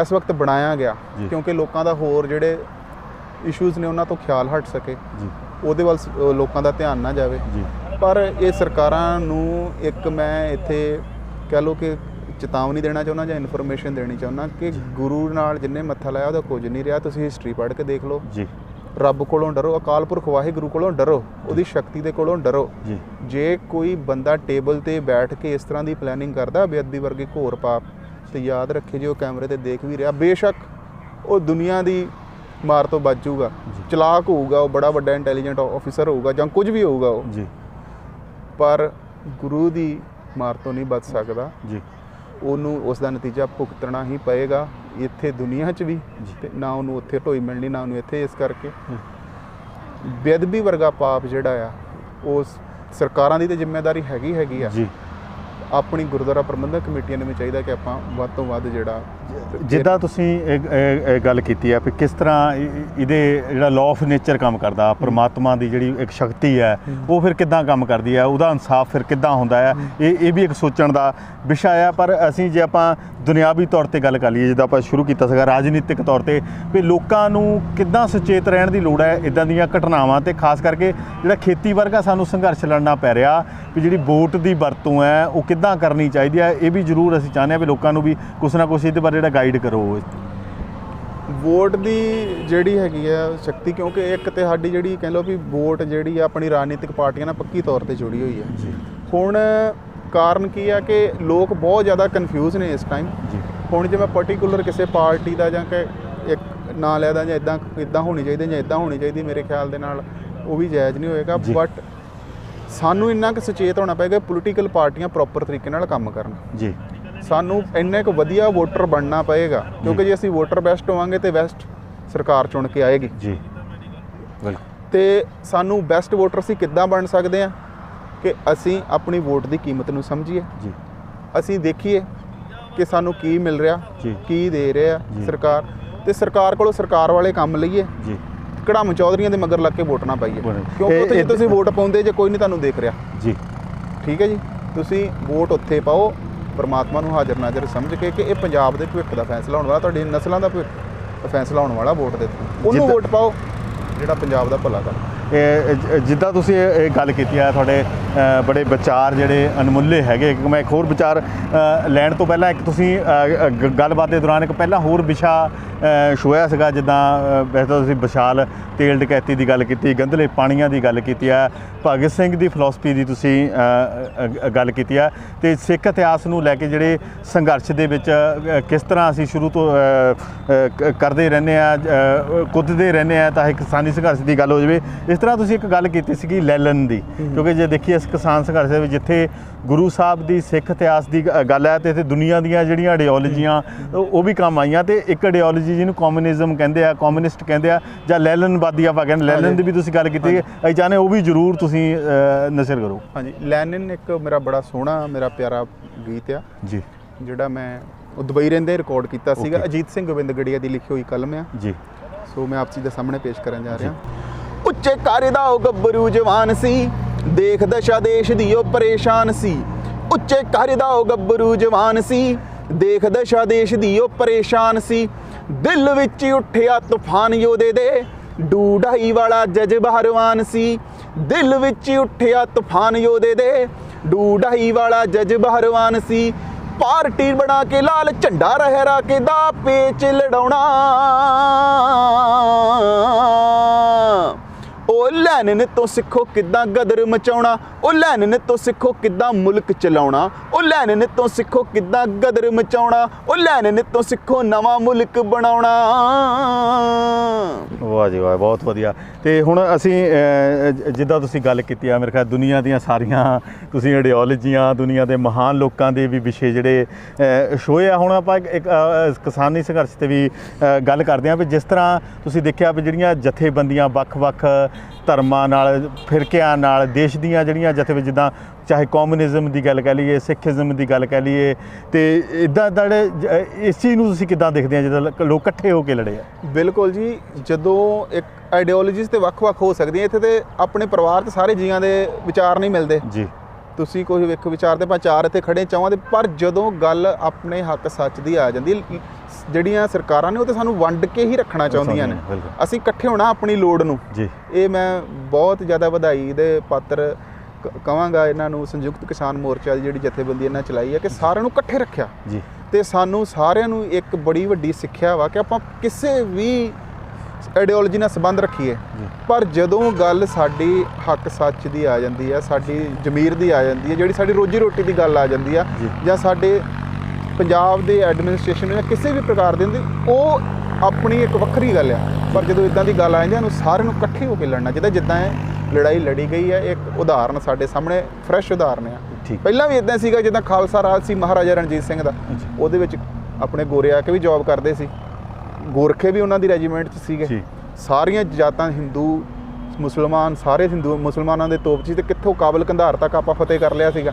ਹਾਂਜੀ, ਤੇ ਜੇ ਅੱਜ ਵੀ ਆਪਾਂ ਪੰਜਾਬੀ ਸਾਰੇ ਇਦਾਂ ਇਕੱਠੇ ਹੋਈਏ ਵੱਖ-ਵੱਖ ਆਈਡੀਓਲੋਜੀਆਂ ਦੇ ਇੱਕ ਝੰਡੇ ਥੱਲੇ, ਕੋਈ ਵੀ ਝੰਡਾ ਆ ਉਹ ਜੀ ਸਰਬ ਸਾਂਝਾ ਝੰਡਾ ਜੀ, ਤੇ ਆਪਾਂ ਫਤਿਹ ਕਰ ਸਕਦੇ ਹਾਂ ਜਿੱਦਾਂ ਇਹ ਫਤਿਹ ਹੋਈ ਹੈ। ਜਿੱਦਾਂ ਤੁਸੀਂ ਇਸ ਕਿਸਾਨ ਸੰਘਰਸ਼ ਦੀ ਫਤਿਹ ਦੀ ਗੱਲ ਕੀਤੀ ਹੈ, ਇਹਦੇ ਵਿੱਚ ਜਦੋਂ ਵੱਖ-ਵੱਖ ਆਈਡੀਓਲੋਜੀਆਂ ਨੇ ਕੰਮ ਕੀਤਾ ਤੇ ਬਹੁਤ ਸਾਰੇ ਲੋਕਾਂ ਨੇ ਜਾਨ ਦੀ ਬਾਜੀ ਵੀ ਲਾਈ ਹੈ, ਤੇ ਇਹ ਜਿਹੜੀ ਅੱਜ ਜਿੱਦਾਂ ਤੁਹਾਡੇ ਗੀਤ ਦਾ ਪਹਿਲੇ ਗੀਤ ਦਾ ਹੀ ਮੁੱਖੜੇ ਸੀਗੇ ਵੀ ਸਾਡੇ ਜਿਹੜਾ ਇਤਿਹਾਸ ਤੋਂ ਚੱਲਿਆ ਆਉਂਦਾ, ਸਾਡੇ ਜੀਨਸ ਦੇ ਵਿੱਚ ਹੈ, ਸਾਡੇ DNA ਦੇ ਵਿੱਚ ਸੰਘਰਸ਼ ਹੈ, ਖੂਨ ਹੈ, ਕੁਰਬਾਨੀ ਹੈ। ਤਾਂ ਇਸੇ ਤਰ੍ਹਾਂ ਜੇ ਅੱਜ ਕੱਲ੍ਹ ਜਿਹੜੇ ਹੁਣ ਜੇ ਆਪਾਂ ਦੇਖੀਏ ਉਹ ਦਿਨ ਚੱਲਦੇ ਪਏ ਆ ਜਿਹੜੇ ਸਿੱਖ ਇਤਿਹਾਸ ਲਈ ਬਹੁਤ ਅਨਮੋਲ ਦਿਨ ਵੀ ਨੇ, ਗਰਵ ਵਾਲੇ ਦਿਨ ਵੀ ਨੇ, ਤੇ ਅਸੀਂ ਇਹਨਾਂ ਨੂੰ ਜਿਹੜੇ ਬੜੇ ਗੌਰਵਮਈ ਇਤਿਹਾਸ ਨੂੰ ਯਾਦ ਵੀ ਕਰਦੇ ਹਾਂ।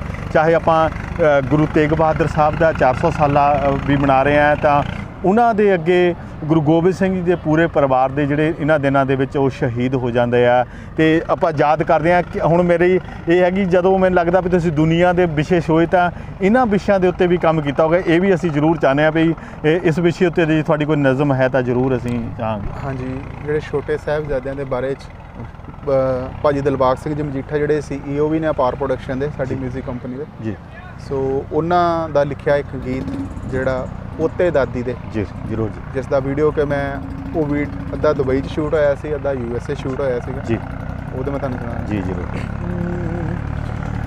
ਕਲਗੀਆਂ ਸਿਰ ਸਜਾ ਕੇ ਤੋਰੇ ਪੋਤੇ ਦਾਦੀ ਨੇ, ਲਾੜੀ ਮੌਤ ਵਿਆਵਣ ਤੁਰ ਪਏ ਦੋਵੇਂ ਲਾੜੇ, ਲਾਲੀ ਮੁਖ ਤੇ ਦਮਕਾ ਮਾਰੇ ਨਿੱਕਿਆਂ ਬਾਲਾਂ ਦੇ, ਸੋਹਣੇ ਯੂਸਫ ਨਾਲੋਂ ਲੱਗਦੇ ਦੋਵੇਂ ਜਾਣੇ,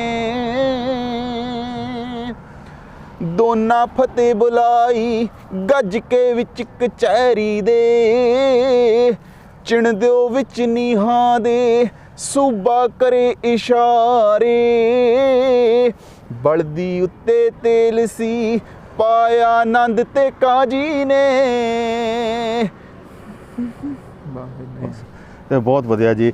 ਤੇ ਜਿਸ ਤਰ੍ਹਾਂ ਤੁਸੀਂ ਗੱਲ ਕੀਤੀ ਹੈ ਛੋਟੇ ਸਾਹਿਬਜ਼ਾਦਿਆਂ ਦੀ ਗੱਲ ਕੀਤੀ, ਜਿਹੜੇ ਕਿ ਸਾਡੇ ਸਿੱਖ ਇਤਿਹਾਸ ਦੇ ਨੀਹਾਂ ਮਜ਼ਬੂਤ ਕਰਨੇ ਦੀ ਜੇ ਆਪਾਂ ਗੱਲ ਕਹੀਏ ਵੀ ਕਿਹਾ ਵੀ ਜਾਂਦਾ, ਨਿੱਕੀਆਂ ਜਿੰਦਾਂ ਵੱਡਾ ਸਾਕਾ ਜਿਹੜੇ ਕਰ ਗਿਆ, ਉਹਨਾਂ ਤੋਂ ਹੀ ਇੰਸਪੀਰੇਸ਼ਨ ਮਿਲ ਕੇ ਤੇ ਅੱਗੇ ਜਿਹੜੇ ਸੰਘਰਸ਼ ਲੜੇ ਜਾਂਦੇ ਆ। ਗੁਰੂ ਸਾਹਿਬ ਦੇ ਪੂਰੇ ਪਰਿਵਾਰ ਦੀ ਜੇ ਆਪਾਂ ਗੱਲ ਕਰ ਲਈਏ, ਗੁਰੂ ਸਾਹਿਬ ਦੀ ਗੱਲ ਕਰ ਲਈਏ, ਚਾਹੇ ਸ਼ਹੀਦ ਸਰਤਾਜ ਸ਼੍ਰੀ ਗੁਰੂ ਅਰਜਨ ਦੇਵ ਜੀ ਦੀ ਗੱਲ ਕਰ ਲਈਏ, ਉੱਥੋਂ ਚੱਲ ਕੇ ਖਾਲਸਾ ਪੰਥ ਦੀ ਜਿਹੜੀ ਸਥਾਪਨਾ ਹੁੰਦੀ ਆ, ਉਹ ਕਿਉਂਕਿ ਗੁਰੂ ਸਾਹਿਬ ਦੀ ਜਿਹੜੀ ਇਡੀਓਲੋਜੀ ਆ ਜਾਂ ਖਾਲਸੇ ਦੀਆਂ ਜਿਹੜੀਆਂ ਰਵਾਇਤਾਂ ਇਸ ਸੰਘਰਸ਼ ਦੇ ਵਿੱਚ ਵੀ ਸਾਡੇ ਕੰਮ ਆਈਆਂ। ਹੁਣ ਅਸੀਂ ਅਖੀਰ ਦੇ ਵਿੱਚ ਇਹ ਚਾਹਾਂਗੇ, ਹੁਣ ਇਹ ਜਿਹੜਾ ਪੂਰੀ ਤੁਸੀਂ ਤਾਂ ਇਤਿਹਾਸ ਨੂੰ ਵੀ ਬਚਦੇ ਆ, ਇਤਿਹਾਸਿਕ ਵਿਸ਼ਿਆਂ 'ਤੇ ਵੀ ਕੰਮ ਕਰਦੇ ਆ। ਹੁਣ ਜਿਸ ਤਰ੍ਹਾਂ ਇਸ ਕਿਸਾਨ ਸੰਘਰਸ਼ ਦੀ ਜਿੱਤ ਹੋਈ ਹੈ, ਤੇ ਜਿਸ ਤਰ੍ਹਾਂ ਗੱਲ ਵੀ ਚੱਲਦੀ ਆ ਵੀ ਇਸ ਚੀਜ਼ ਤੋਂ ਲੈ ਕੇ ਸਾਨੂੰ ਅੱਗੇ ਜਿਹੜੀਆਂ ਇਹ ਸੰਘਰਸ਼ ਜਾਰੀ ਰੱਖਣਾ ਚਾਹੀਦਾ, ਕਿਉਂਕਿ ਬਹੁਤ ਸਾਰੀਆਂ ਸਮੱਸਿਆਵਾਂ ਲੋਕਾਂ ਦੇ ਉੱਪਰ ਹੈ। ਕਿਹਾ ਵੀ ਜਾਂਦਾ ਵੀ ਜਿਹੜੀ ਆਜ਼ਾਦੀ ਆ, ਸਾਨੂੰ ਖੁਦ ਆਜ਼ਾਦੀ ਤਾਂ ਮਿਲ ਗਈ ਹੈ,